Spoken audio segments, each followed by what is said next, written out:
యూనివర్సిటీలో first 1 week సక్సెస్‌ఫుల్‌గా finish అయిపోయింది మా పాపకి.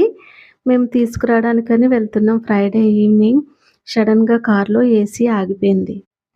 ఫస్ట్ మా హస్బెండ్ వైజాగ్‌లోనే రిపేర్ చేయిస్తాను అన్నారు. మళ్ళీ ఏమనుకున్నారో కాకినాడలో ఈ డీజిల్ కార్ పెట్టేసి అక్కడ పెట్రోల్ కార్ ఉంది గదా! తీసుకొనొచ్చేస్తాను అన్నారు. మేము మాత్రం వైజాగ్‌లో ఉండి ఏం చేస్తాము, మేము కూడా వచ్చేస్తాము. ఎలాగో సాటర్‌డే, సండే హాలిడే కదా అనుకున్నాం. ఏసీ ఉండదు, రావొద్దు, కష్టంగా ఉంటుంది అని చెప్పారు. మేం మాట వినం కదా! బయలుదేరాం. పక్క నుంచి ఫ్రీ బస్ వెళ్తుంది. వాళ్ళెంత కష్టపడుతున్నారో అప్పుడు అర్థమైంది. ఏసీ లేకుండా వెళ్ళడం చాలా కష్టమని.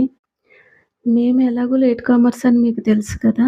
4:30కి బయలుదేరదాం అనుకున్నాము. 7 అయితే అయిపోయింది. ఫుల్ ట్రాఫిక్ ఎక్కడ పడితే అక్కడ ట్రాఫిక్‌లో కారు ఆపాల్సొస్తూనే ఉంది. కారు ఆపిన ప్రతిసారి వేడిగా వచ్చేస్తుంది. చెమటలు పట్టేస్తున్నాయి. ఏం చేయాలో తెలీదు. కారు మూవ్ అయ్యేటప్పుడైతే బాగానే అనిపిస్తుంది. మేము వచ్చేటప్పుడు ఫుడ్ ఏదో కొనుక్కొనొచ్చాము. అది తింటున్నాము. తింటుంటే అలా చెమటలు కారుతూనే ఉన్నాయి. సిటీ దాటడానికి సింపుల్‌గా 2 అవర్స్ అయితే పట్టేసింది.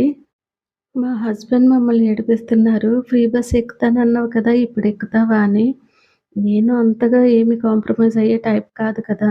ఓకే. ఫ్రీ బస్ ఎక్కితే కష్టం అని అర్థమైంది.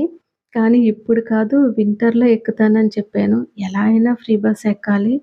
అది మా కోసం ఇచ్చిన సర్వీస్ కదా! దాన్ని ఒక్కసారైనా యుటిలైజ్ చేసుకోకపోతే ఎలాగు? 2 డేస్ కాకినాడలో స్పెండ్ చేసి, సండే నైట్ అయితే బయలుదేరాము. బయలుదేరేసరికి 9:15 అయిపోయింది. సో, మేమిక్కడికొచ్చేసరికి 1 దాటేస్తుందని అర్థమైంది. దారిలో టిఫిన్ తీసుకొని మా హస్బెండ్ డ్రైవింగ్ చేస్తూ ఉంటే, నేను మధ్యలో తనకి తినిపిస్తూ ఉన్నాను. అంటే మధ్యలో దిగి టిఫిన్ చేస్తే టైం వేస్ట్ కదా! అందుకని డ్రైవింగ్‌లోనే ఇలా టిఫిన్ అయితే చేసేస్తున్నాము. నాకైతే చాలా రెస్ట్‌లెస్‌గా ఉంటుంది. అక్కడ కాకినాడ ఇంట్లో పనులు, వైజాగ్ ఇంట్లో పనులు చేసుకోవాలి. దాంతో పాటు మళ్ళీ డ్రైవింగ్ ఒకటి. అంత టైం కూర్చోవడం చాలా నీరసమొచ్చేస్తుంది. మండే నుంచి మళ్ళీ మా పాప కాలేజ్‌కెళ్ళాలి కదా! సెకండ్ వీక్ మళ్ళీ ఎంజాయ్‌మెంట్ ఉంటుంది మాకు. ఫ్రీ బస్ మాత్రం ఒక్కసారి ఎక్కాలి.